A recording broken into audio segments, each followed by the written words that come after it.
Hello everyone, स्वागत है जी ਸਾਰਿਆਂ ਦਾ ਪੰਜਾਬ ਸਟੱਡੀ ਗਰੁੱਪ ਵਿੱਚ। ਸੋ ਗਾਈਜ਼, ਇੱਕ ਵਾਰ ਫੇਰ ਹਾਜ਼ਰ ਹੋਏ ਹਾਂ ਤੁਹਾਡੇ ਵਾਸਤੇ ਇੱਕ ਬਹੁਤ ਹੀ ਇੰਪੋਰਟੈਂਟ ਕਲਾਸ ਲੈ ਕੇ। ਆਪਣੀ ਇਹ ਕਲਾਸ ਹੈ ਜੀ ਪੋਲੀਟੀਕਲ ਸਾਇੰਸ ਦੀ।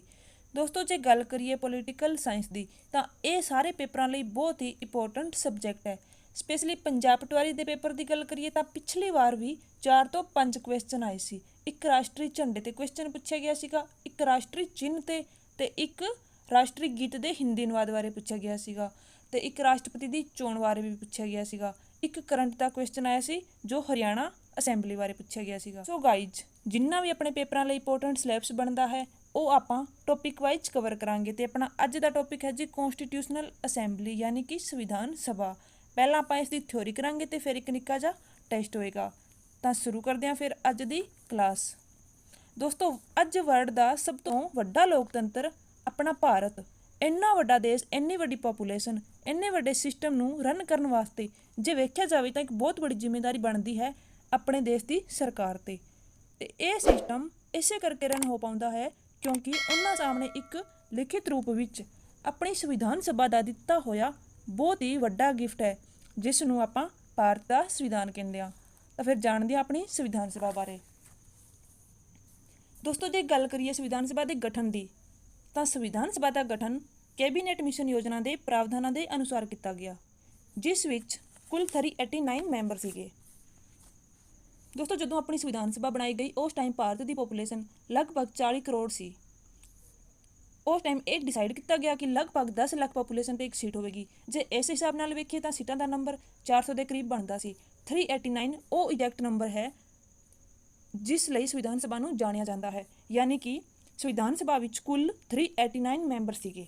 ਦੋਸਤੋ, ਜੇ ਗੱਲ ਕਰੀਏ 292 ਮੈਂਬਰ, 389 ਮੈਂਬਰਾਂ ਵਿੱਚੋਂ 292 ਮੈਂਬਰ ਪ੍ਰਾਂਤਾਂ ਤੋਂ ਆਏ ਸੀ, ਯਾਨੀ ਕਿ ਬ੍ਰਿਟਿਸ਼ ਭਾਰਤ ਤੋਂ ਆਏ ਸੀਗੇ। 93 ਮੈਂਬਰ ਦੇਸੀ ਰਿਆਸਤਾਂ ਦੇ ਪ੍ਰਤੀਨਿਧੀ ਸੀ ਅਤੇ 4 ਮੈਂਬਰ ਕਮਿਸ਼ਨਰੀ ਖੇਤਰਾਂ ਤੋਂ ਲਏ ਗਏ ਸੀ। ਦੋਸਤੋ, ਜੇ ਗੱਲ ਕਰੀਏ 292 ਮੈਂਬਰਾਂ ਦੀ ਤਾਂ ਇਹ 292 ਮੈਂਬਰ ਨਿਰਵਾਚਿਤ ਹੋ ਕੇ ਆਏ ਸੀ, ਯਾਨੀ ਕਿ ਇਹਨਾਂ ਦਾ ਨਿਰਵਾਚਨ ਹੋਇਆ ਸੀਗਾ। ਜਿਹੜੇ 93 ਮੈਂਬਰ ਦੇਸੀ ਰਿਆਸਤਾਂ ਦੇ ਸੀ ਉਹਨਾਂ ਦਾ ਨਿਰਵਾਚਨ ਨਹੀਂ ਹੋਇਆ ਤੇ ਇਹ ਮਨੋਨੀਤ ਮੈਂਬਰ ਸੀਗੇ। ਤੇ ਚੀਫ ਕਮਿਸ਼ਨਰੀ ਖੇਤਰਾਂ ਦੇ ਮੈਂਬਰ ਵੀ ਨਿਰਵਾਚਿਤ ਹੋ ਕੇ ਹੀ ਆਏ ਸੀ। ਦੋਸਤੋ, ਜੇ ਗੱਲ ਕਰੀਏ ਚੀਫ ਕਮਿਸ਼ਨਰੀ ਖੇਤਰ ਬਾਰੇ, ਜਿਵੇਂ ਕਿ ਅੱਜ ਦੇ ਯੂਟੀ ਹੈ ਉਸੇ ਤਰ੍ਹਾਂ ਉਸ ਟਾਈਮ ਚੀਫ ਕਮਿਸ਼ਨਰੀ ਖੇਤਰ ਹੁੰਦੇ ਸੀ ਤੇ ਉਹ ਸੀਗੇ 4: ਅਜਮੇਰ, ਕੁਰਗ, ਬਲੂਚਿਸਤਾਨ ਅਤੇ ਦਿੱਲੀ। ਅਜਮੇਰ ਜੋ ਕਿ ਅੱਜ ਦੇ ਰਾਜਸਥਾਨ ਵਿੱਚ ਹੈ, ਕੁਰਗ ਜੋ ਕਿ ਅੱਜ ਦੇ ਕਰਨਾਟਕ ਵਿੱਚ ਹੈ, ਬਲੂਚਿਸਤਾਨ ਅੱਜ ਦੇ ਪਾਕਿਸਤਾਨ ਵਿੱਚ ਹੈ। ਦੋਸਤੋ, ਕਈ ਵਾਰੀ ਇਹ ਵੀ ਪੁੱਛ ਲਿਆ ਜਾਂਦਾ ਹੈ ਕਿ ਕਿਹੜੀ ਰਿਆਸਤ ਨੇ ਸੰਵਿਧਾਨ ਸਭਾ ਵਿੱਚ ਹਿੱਸਾ ਨਹੀਂ ਲਿਆ, ਤਾਂ ਹੈਦਰਾਬਾਦ ਰਿਆਸਤ ਦੇ ਪ੍ਰਤੀਨਿਧੀਆਂ ਨੇ ਸੰਵਿਧਾਨ ਸਭਾ ਵਿੱਚ ਹਿੱਸਾ ਨਹੀਂ ਲਿਆ ਸੀਗਾ। ਹੁਣ ਕਰਦੇ ਹਾਂ ਆਪਾਂ ਸੰਵਿਧਾਨ ਸਭਾ ਦੀ ਪਹਿਲੀ ਬੈਠਕ ਦੀ ਗੱਲ। ਤਾਂ ਸੰਵਿਧਾਨ ਸਭਾ ਦੀ ਪਹਿਲੀ ਬੈਠਕ 9 ਦਸੰਬਰ 1946 ਨੂੰ ਹੋਈ ਸੀ। ਮੁਸਲਿਮ ਲੀਗ ਨੇ ਪਹਿਲੀ ਬੈਠਕ ਦਾ ਬਹਿਸ਼ਕਾਰ ਕੀਤਾ ਸੀਗਾ। ਪਹਿਲੀ ਬੈਠਕ ਵਿੱਚ ਜੇ ਮੈਂਬਰਾਂ ਦੀ ਗੱਲ ਕਰੀਏ ਤਾਂ ਟੋਟਲ ਮੈਂਬਰ 207 ਸੀ, ਜਿਨ੍ਹਾਂ ਵਿੱਚੋਂ 9 ਔਰਤਾਂ ਸੀਗੀਆਂ। ਪਹਿਲੀ ਬੈਠਕ ਦੀ ਪ੍ਰਧਾਨਗੀ ਡਾਕਟਰ ਸਚਿਦਾਨੰਦ ਸਿਨਹਾ ਨੇ ਕੀਤੀ ਸੀ, ਕਿਉਂਕਿ ਉਸ ਟਾਈਮ ਪਹਿਲੀ ਬੈਠਕ ਵਿੱਚ ਜਿੰਨੇ ਵੀ ਮੈਂਬਰ ਮੌਜੂਦ ਸੀਗੇ ਉਹਨਾਂ ਵਿੱਚੋਂ ਡਾਕਟਰ ਸਚਿਦਾਨੰਦ ਸਿਨਹਾ ਸਭ ਤੋਂ ਵੱਧ ਉਮਰ ਵਾਲੇ ਵਿਅਕਤੀ ਸੀ, ਤਾਂ ਕਰਕੇ ਇਹਨਾਂ ਨੂੰ ਪਹਿਲੀ ਬੈਠਕ ਦਾ ਟੈਂਪਰੇਰੀ ਚੇਅਰਮੈਨ ਬਣਾ ਦਿੱਤਾ ਗਿਆ ਸੀਗਾ। ਉਸ ਤੋਂ ਬਾਅਦ 11 ਦਸੰਬਰ 1946 ਨੂੰ ਡਾਕਟਰ ਰਾਜਿੰਦਰ ਪ੍ਰਸਾਦ ਜੀ ਨੂੰ ਸੰਵਿਧਾਨ ਸਭਾ ਦਾ ਸਥਾਈ ਚੇਅਰਮੈਨ ਬਣਾਇਆ ਗਿਆ। ਇਹਨਾਂ ਦਾ ਚੁਣਾਵ ਹੋਇਆ ਸੀਗਾ ਤੇ ਇਹ ਇਲੈਕਟਡ ਸੀਗੇ। 13 ਦਸੰਬਰ 1946 ਦੀ ਗੱਲ ਕਰੀਏ ਤਾਂ 13 ਦਸੰਬਰ 1946 ਨੂੰ ਪੰਡਿਤ ਜਵਾਹਰ ਲਾਲ ਨਹਿਰੂ ਜੀ ਨੇ ਸੰਵਿਧਾਨ ਸਭਾ ਵਿੱਚ ਇੱਕ ਉਦੇਸ਼ ਪ੍ਰਸਤਾਵ ਪੇਸ਼ ਕੀਤਾ, ਜੋ ਕਿ 22 ਜਨਵਰੀ 1947 ਨੂੰ ਪਾਸ ਹੋਇਆ। ਦੋਸਤੋ, ਇਹ ਡੇਟ ਬਹੁਤ ਜ਼ਿਆਦਾ ਇੰਪੋਰਟੈਂਟ ਹੈ, ਇਹ ਤੁਸੀਂ ਯਾਦ ਰੱਖਣੀ ਹੈ। 13 ਦਸੰਬਰ 1946 ਨੂੰ ਪੰਡਿਤ ਜਵਾਹਰ ਲਾਲ ਨਹਿਰੂ ਜੀ ਨੇ ਸੰਵਿਧਾਨ ਸਭਾ ਵਿੱਚ ਉਦੇਸ਼ ਪ੍ਰਸਤਾਵ ਪੇਸ਼ ਕੀਤਾ ਸੀ, ਜੋ ਪਾਸ ਕਦੋਂ ਹੋਇਆ? 22 ਜਨਵਰੀ 1947 ਨੂੰ। ਹੁਣ ਗੱਲ ਕਰਦੇ ਹਾਂ BN ਰਾਓ ਜੀ ਬਾਰੇ। ਤਾਂ ਸੰਵਿਧਾਨ ਸਭਾ ਲਈ ਜੋ ਸੰਵਿਧਾਨਿਕ ਸਲਾਹਕਾਰ ਬਣਾਏ ਗਏ ਉਹ ਸੀਗੇ BN ਰਾਓ।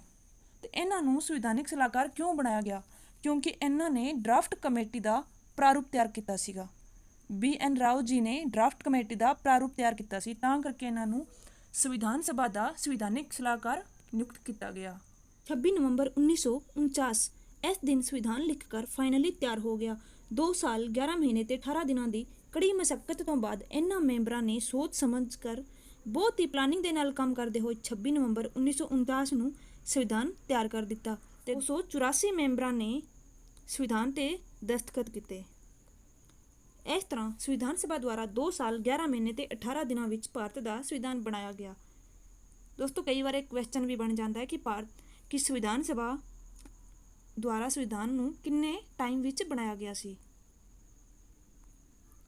ਹੁਣ ਗੱਲ ਕਰਦੇ ਹਾਂ ਡਾਕਟਰ ਭੀਮਰਾਓ ਅੰਬੇਡਕਰ ਜੀ ਬਾਰੇ। ਤਾਂ ਡਾਕਟਰ ਭੀਮਰਾਓ ਅੰਬੇਡਕਰ ਜੀ ਨੂੰ ਸੰਵਿਧਾਨ ਸਭਾ ਦਾ ਪਿਤਾ ਮੰਨਿਆ ਜਾਂਦਾ ਹੈ, ਯਾਨੀ ਕਿ ਡਾਕਟਰ ਭੀਮਰਾਓ ਅੰਬੇਡਕਰ ਜੀ ਨੂੰ ਸੰਵਿਧਾਨ ਸਭਾ ਦਾ ਪਿਤਾ ਕਿਹਾ ਜਾਂਦਾ ਹੈ, ਕਿਉਂਕਿ ਡਾਕਟਰ ਭੀਮਰਾਓ ਅੰਬੇਡਕਰ ਜੀ ਨੇ ਸੰਵਿਧਾਨ ਲਿਖਣ ਵਿੱਚ ਆਪਣਾ ਬਹੁਤ ਵੱਡਾ ਰੋਲ ਪਲੇ ਕੀਤਾ ਸੀ। ਦੋਸਤੋ ਜੇ ਗੱਲ ਕਰੀਏ ਭਾਰਤ ਦੇ ਸੰਵਿਧਾਨ ਦੀ, ਤਾਂ ਆਪਣੇ ਭਾਰਤ ਦਾ ਸੰਵਿਧਾਨ ਵਿਸ਼ਵ ਦਾ ਸਭ ਤੋਂ ਲੰਬਾ ਲਿਖਿਤ ਸੰਵਿਧਾਨ ਹੈ। ਆਪਣੇ ਸੰਵਿਧਾਨ ਨੂੰ 26 ਜਨਵਰੀ 1950 ਨੂੰ ਲਾਗੂ ਕੀਤਾ ਗਿਆ ਸੀਗਾ। ਛੋਰੀ ਬਸ ਇੰਨੇ ਹੀ। ਹੁਣ ਹੋਏਗਾ ਆਪਣਾ ਇੱਕ ਨਿੱਕਾ ਜਿਹਾ ਟੈਸਟ, ਤੇ ਸਾਰਿਆਂ ਦਾ ਜਵਾਬ ਤੁਸੀਂ ਕਮੈਂਟ ਬਾਕਸ ਵਿੱਚ ਜ਼ਰੂਰ ਲਿਖਣਾ ਹੈ। ਤਾਂ ਸ਼ੁਰੂ ਕਰਦੇ ਹਾਂ ਫਿਰ ਅੱਜ ਦਾ ਟੈਸਟ। ਪਹਿਲਾ ਕੁਐਸਚਨ ਹੈ ਜੀ, ਸੰਵਿਧਾਨ ਸਭਾ ਦੇ ਗਠਨ ਸਮੇਂ ਇਸ ਵਿੱਚ ਕਿੰਨੇ ਮੈਂਬਰ ਸੀਗੇ। ਕੁਐਸਚਨ ਮੁੜ ਤੋਂ ਸੁਣ ਲਓ। ਸੰਵਿਧਾਨ ਸਭਾ ਦੇ ਗਠਨ ਸਮੇਂ ਇਸ ਵਿੱਚ ਕਿੰਨੇ ਮੈਂਬਰ ਸੀਗੇ। 389, 215, 374 ਜਾਂ 500। ਤਾਂ ਇਹਦਾ ਸਹੀ ਆਨਸਰ ਹੈ ਜੀ 389। ਸੰਵਿਧਾਨ ਸਭਾ ਵਿੱਚ ਕੁੱਲ ਮੈਂਬਰਾਂ ਦੀ ਗਿਣਤੀ 389 ਸੀਗੀ। ਹੁਣ ਚੱਲਦੇ ਆਪਾਂ ਨੈਕਸਟ ਕੁਐਸਚਨ ਦੇ ਵੱਲ। ਤੇ ਆਪਣਾ ਨੈਕਸਟ ਕੁਐਸਚਨ ਹੈ ਜੀ, ਸੰਵਿਧਾਨ ਸਭਾ ਦੀ ਪਹਿਲੀ ਬੈਠਕ ਕਦੋਂ ਹੋਈ। ਕੁਐਸਚਨ ਮੁੜ ਤੋਂ ਸੁਣ ਲਓ। ਸੰਵਿਧਾਨ ਸਭਾ ਦੀ ਪਹਿਲੀ ਬੈਠਕ ਕਦੋਂ ਹੋਈ। 2 ਦਸੰਬਰ 1946 ਨੂੰ, 9 ਦਸੰਬਰ 1946 ਨੂੰ, 10 ਦਸੰਬਰ 1946 ਨੂੰ ਜਾਂ 8 ਦਸੰਬਰ 1946 ਨੂੰ। ਤਾਂ ਇਹਦਾ ਸਹੀ ਆਨਸਰ ਹੈ ਜੀ B, 9 ਦਸੰਬਰ 1946 ਨੂੰ। ਸੰਵਿਧਾਨ ਸਭਾ ਦੀ ਪਹਿਲੀ ਬੈਠਕ 9 ਦਸੰਬਰ 1946 ਨੂੰ ਹੋਈ ਸੀ। ਹੁਣ ਚੱਲਦੇ ਆਪਾਂ ਨੈਕਸਟ ਕੁਐਸਚਨ ਦੇ ਵੱਲ। ਤੇ ਆਪਣਾ ਨੈਕਸਟ ਕੁਐਸਚਨ ਹੈ ਜੀ, 11 ਦਸੰਬਰ 1946 ਨੂੰ ਕਿਸ ਨੂੰ ਸੰਵਿਧਾਨ ਸਭਾ ਦਾ ਸਥਾਈ ਚੇਅਰਮੈਨ ਚੁਣਿਆ ਗਿਆ। ਯਾਨੀ 11 ਦਸੰਬਰ 1946 ਨੂੰ ਕਿਸ ਨੂੰ ਸੰਵਿਧਾਨ ਸਭਾ ਦਾ ਸਥਾਈ ਚੇਅਰਮੈਨ ਚੁਣਿਆ ਗਿਆ। ਡਾਕਟਰ ਸਚਿਦਾਨੰਦ ਸਿਨਹਾ ਜੋ ਸੀਗੇ ਉਹਨਾਂ ਨੂੰ ਟੈਂਪਰੇਰੀ ਚੇਅਰਮੈਨ ਬਣਾਇਆ ਸੀਗਾ। ਇਸ ਕੁਐਸਚਨ ਵਿੱਚ ਪੁੱਛਿਆ ਗਿਆ ਕਿ ਸਥਾਈ ਚੇਅਰਮੈਨ ਯਾਨੀ ਪਰਮਾਨੈਂਟ ਚੇਅਰਮੈਨ ਕਿਸ ਨੂੰ ਬਣਾਇਆ ਗਿਆ ਸੀਗਾ। ਪੰਡਿਤ ਜਵਾਹਰ ਲਾਲ ਨਹਿਰੂ ਜੀ ਨੂੰ, ਡਾਕਟਰ ਰਾਜਿੰਦਰ ਪ੍ਰਸਾਦ ਜੀ ਨੂੰ, ਸਰਦਾਰ ਵੱਲਭ ਭਾਈ ਪਟੇਲ ਜੀ ਨੂੰ ਜਾਂ ਮਹਾਤਮਾ ਗਾਂਧੀ ਜੀ ਨੂੰ। ਤਾਂ ਇਹਦਾ ਸਹੀ ਆਨਸਰ ਹੈ ਜੀ ਡਾਕਟਰ ਰਾਜਿੰਦਰ ਪ੍ਰਸਾਦ ਜੀ ਨੂੰ। 11 ਦਸੰਬਰ 1946 ਨੂੰ ਸੰਵਿਧਾਨ ਸਭਾ ਦਾ ਸਥਾਈ ਚੇਅਰਮੈਨ ਡਾਕਟਰ ਰਾਜਿੰਦਰ ਪ੍ਰਸਾਦ ਜੀ ਨੂੰ ਬਣਾਇਆ ਗਿਆ ਸੀ। ਹੁਣ ਚੱਲਦੇ ਆਪਾਂ ਨੈਕਸਟ ਕੁਐਸਚਨ ਦੇ ਵੱਲ। ਤੇ ਆਪਣਾ ਨੈਕਸਟ ਕੁਐਸਚਨ ਹੈ ਜੀ, 13 ਦਸੰਬਰ 1946 ਨੂੰ ਸੰਵਿਧਾਨ ਸਭਾ ਵਿੱਚ ਕਿਸ ਨੇ ਉਦੇਸ਼ ਪ੍ਰਸਤਾਵ ਪੇਸ਼ ਕੀਤਾ। ਇਸ ਵਿੱਚ ਪੁੱਛਿਆ ਗਿਆ ਹੈ 13 ਦਸੰਬਰ 1946 ਨੂੰ ਸੰਵਿਧਾਨ ਸਭਾ ਵਿੱਚ ਕਿਸ ਨੇ ਉਦੇਸ਼ ਪ੍ਰਸਤਾਵ ਪੇਸ਼ ਕੀਤਾ। ਇਹ ਬਹੁਤ ਹੀ ਇੰਪੋਰਟੈਂਟ ਕੁਐਸਚਨ ਹੈ। ਡਾਕਟਰ ਭੀਮਰਾਓ ਅੰਬੇਡਕਰ ਜੀ ਨੇ, ਮਹਾਤਮਾ ਗਾਂਧੀ ਜੀ ਨੇ, ਪੰਡਿਤ ਜਵਾਹਰ ਲਾਲ ਨਹਿਰੂ ਜੀ ਨੇ ਜਾਂ ਰਾਜਿੰਦਰ ਪ੍ਰਸਾਦ ਜੀ ਨੇ। ਤਾਂ ਇਹਦਾ ਸਹੀ ਆਨਸਰ ਹੈ ਜੀ ਪੰਡਿਤ ਜਵਾਹਰ ਲਾਲ ਨਹਿਰੂ ਜੀ ਨੇ। ਸੰਵਿਧਾਨ ਸਭਾ ਵਿੱਚ ਪੰਡਿਤ ਜਵਾਹਰ ਲਾਲ ਨਹਿਰੂ ਜੀ ਨੇ ਉਦੇਸ਼ ਪ੍ਰਸਤਾਵ ਪੇਸ਼ ਕੀਤਾ ਸੀ, ਜੋ 22 ਜਨਵਰੀ 1947 ਨੂੰ ਪਾਸ ਹੋਇਆ ਸੀ। ਹੁਣ ਚੱਲਦੇ ਆਪਾਂ ਨੈਕਸਟ ਕੁਐਸਚਨ ਦੇ ਵੱਲ। ਤੇ ਆਪਣਾ ਨੈਕਸਟ ਕੁਐਸਚਨ ਹੈ ਜੀ, ਸੰਵਿਧਾਨ ਸਭਾ ਲਈ ਸੰਵਿਧਾਨਿਕ ਸਲਾਹਕਾਰ ਕਿਸ ਨੂੰ ਨਿਯੁਕਤ ਕੀਤਾ ਗਿਆ ਸੀ। ਸੰਵਿਧਾਨ ਸਭਾ ਲਈ ਸੰਵਿਧਾਨਿਕ ਸਲਾਹਕਾਰ ਕਿਸ ਨੂੰ ਨਿਯੁਕਤ ਕੀਤਾ ਗਿਆ ਸੀ। ਆਪਣੇ ਆਪਸ਼ਨ ਹੈ ਜੀ ਡਾਕਟਰ ਰਾਜਿੰਦਰ ਪ੍ਰਸਾਦ ਜੀ ਨੂੰ, ਜਵਾਹਰ ਲਾਲ ਨਹਿਰੂ ਜੀ ਨੂੰ, ਮਹਾਤਮਾ ਗਾਂਧੀ ਜੀ ਨੂੰ ਜਾਂ BN ਰਾਓ ਜੀ ਨੂੰ। ਤਾਂ ਇਹਦਾ ਸਹੀ ਆਨਸਰ ਹੈ ਜੀ BN ਰਾਓ ਨੂੰ। ਹੁਣ ਚੱਲਦੇ ਆਪਾਂ ਨੈਕਸਟ ਕੁਐਸਚਨ ਦੇ ਵੱਲ। ਤੇ ਆਪਣਾ ਨੈਕਸਟ ਕੁਐਸਚਨ ਹੈ ਜੀ, ਕਿਸ ਰਿਆਸਤ ਦੇ ਪ੍ਰਤੀਨਿਧੀਆਂ ਨੇ ਸੰਵਿਧਾਨ ਸਭਾ ਵਿੱਚ ਹਿੱਸਾ ਨਹੀਂ ਲਿਆ। ਕਿਸ ਰਿਆਸਤ ਦੇ ਪ੍ਰਤੀਨਿਧੀਆਂ ਨੇ ਸੰਵਿਧਾਨ ਸਭਾ ਵਿੱਚ ਹਿੱਸਾ ਨਹੀਂ ਲਿਆ ਸੀ। ਲਖਨਊ, ਮੈਸੂਰ, ਹੈਦਰਾਬਾਦ ਜਾਂ ਜੰਮੂ ਕਸ਼ਮੀਰ। ਤਾਂ ਇਸ ਦਾ ਸਹੀ ਆਨਸਰ ਹੈ ਜੀ ਹੈਦਰਾਬਾਦ। ਹੈਦਰਾਬਾਦ ਰਿਆਸਤ ਦੇ ਪ੍ਰਤੀਨਿਧੀਆਂ ਨੇ ਸੰਵਿਧਾਨ ਸਭਾ ਵਿੱਚ ਹਿੱਸਾ ਨਹੀਂ ਲਿਆ ਸੀ। ਹੁਣ ਚੱਲਦੇ ਆਪਾਂ ਨੈਕਸਟ ਕੁਐਸਚਨ ਦੇ ਵੱਲ। ਤੇ ਆਪਣਾ ਨੈਕਸਟ ਕੁਐਸਚਨ ਹੈ ਜੀ 7 ਨੰਬਰ, ਸੰਵਿਧਾਨ ਸਭਾ ਵਿੱਚ ਮਹਿਲਾ ਮੈਂਬਰਾਂ ਦੀ ਸੰਖਿਆ ਕਿੰਨੀ ਸੀ। ਕੁਐਸਚਨ ਮੁੜ ਤੋਂ ਸੁਣ ਲਓ।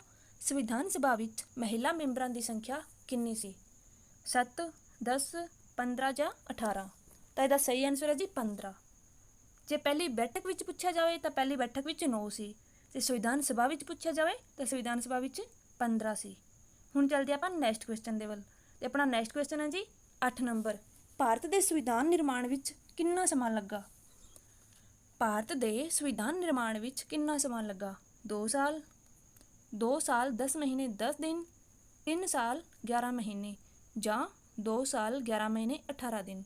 ਤਾਂ ਇਹਦਾ ਸਹੀ ਆਨਸਰ ਹੈ ਜੀ 2 ਸਾਲ 11 ਮਹੀਨੇ 18 ਦਿਨ। ਭਾਰਤ ਦੇ ਸੰਵਿਧਾਨ ਨਿਰਮਾਣ ਵਿੱਚ ਕੁੱਲ ਸਮਾਂ 2 ਸਾਲ 11 ਮਹੀਨੇ ਤੇ 18 ਦਿਨ ਲੱਗੇ ਸੀਗੇ। ਤੇ ਆਪਣਾ 9 ਨੰਬਰ ਕੁਐਸਚਨ ਹੈ ਜੀ, ਭਾਰਤ ਦੇ ਸੰਵਿਧਾਨ ਨੂੰ ਲਾਗੂ ਕਦੋਂ ਕੀਤਾ ਗਿਆ? ਭਾਰਤ ਦੇ ਸੰਵਿਧਾਨ ਨੂੰ ਲਾਗੂ ਕਦੋਂ ਕੀਤਾ ਗਿਆ?